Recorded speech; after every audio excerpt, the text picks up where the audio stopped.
Hi friends, welcome to this class. We're going to paint this cactus. It's a prickly pear cactus. I took a photo of this cactus myself, and we need to actually apply masking fluid. Well, you don't have to, it's an option, just in case you want to show these prickly needles. So I'm using my old burger brush I don't care about. First, I'm gonna actually go for, let's see, these little openings where we have the prickly needles coming out of very quickly and just pulling it from those areas.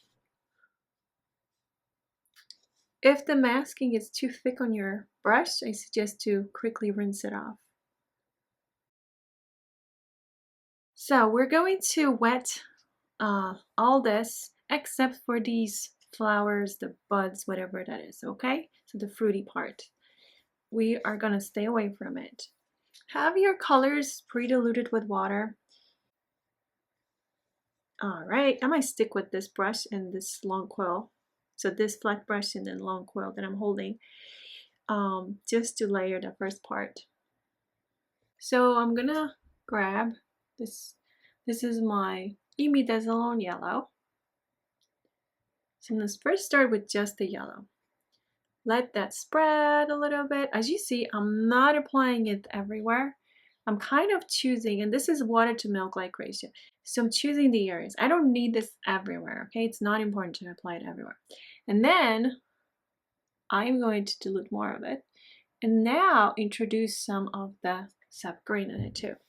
So now I'm gonna look with my eyes, like visually trying to find like the greenish, darker areas, wherever I can find those areas.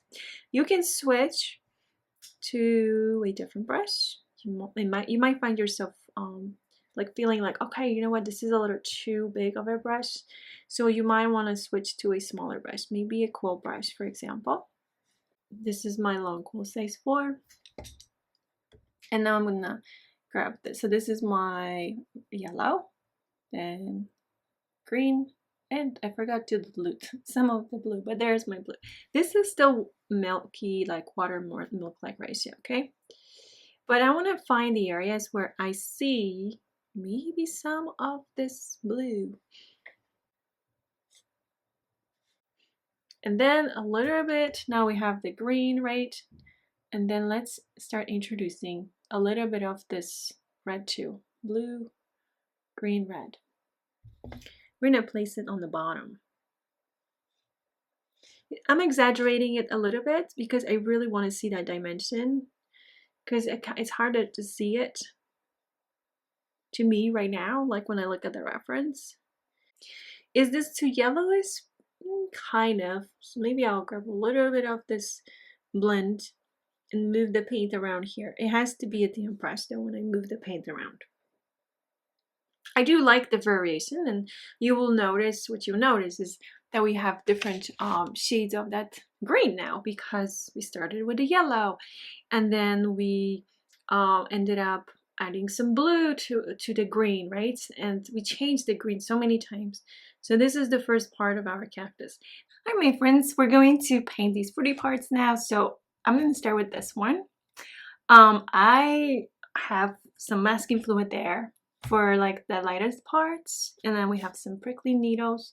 What I'm going to do is wet the entire piece here. This is my round 8 golden toothbrush. Actually, I'm going to switch to a newer one so I have a finer point.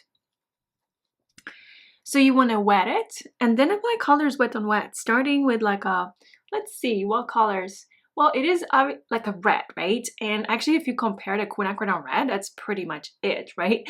Except we have to start with some kind of an undertone, would make it more realistic, more natural. And I usually, whenever I paint something red, I start with something yellow, because the yellow will make the red pop even more. However, like in a lot of these areas, like I'm sorry, the other ones, when you look at, you can actually see like they're still a little bit green. So that's like a clue right there too, actually, that we can use some green and start with a little bit of yellow.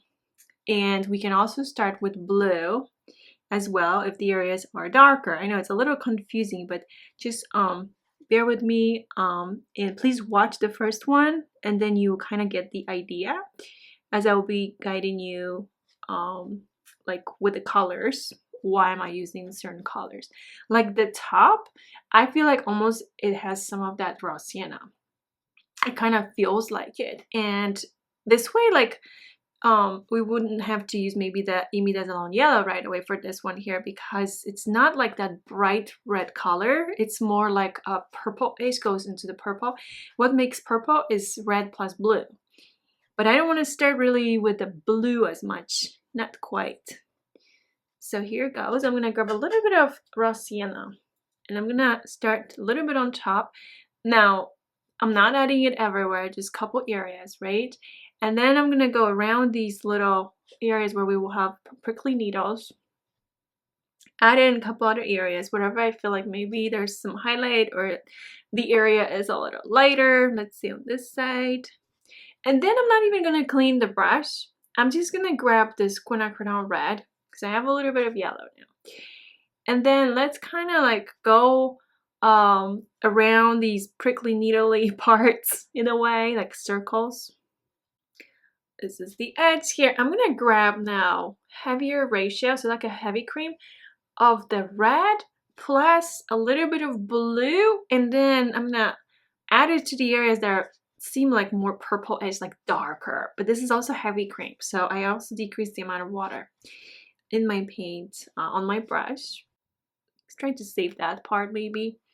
Doesn't have to be perfect. Now what would help is grabbing a little bit of green with my red. So now I have green, but it's a little too obvious. So I need to kind of tone it down with more red and maybe some blue too.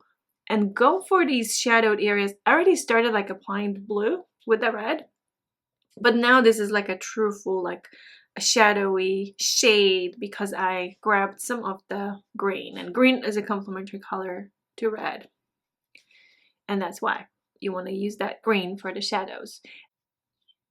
And just overall, like to get some shadows in there. I'm going to clean this brush. So this is quinacridone red and some of this Van Dyke brown. And then I'm adding some blue too. So phthalo blue. Normally, I guess I'd go for like a cobalt blue. But here I'm already using the phthalo blue. So might as well just stick with it. A little bit of that color there just to create like a contrast, more contrast, a little more maybe over here. So the last thing would be to remove the masking fluid from the areas where I added shadows. Well, that's an easy fix, right? We can just remove the masking, and then we already know how to add these little, fill in those little spots. So that's it for this painting, for this class. Thank you so much for your time, and please let me know if you have any questions.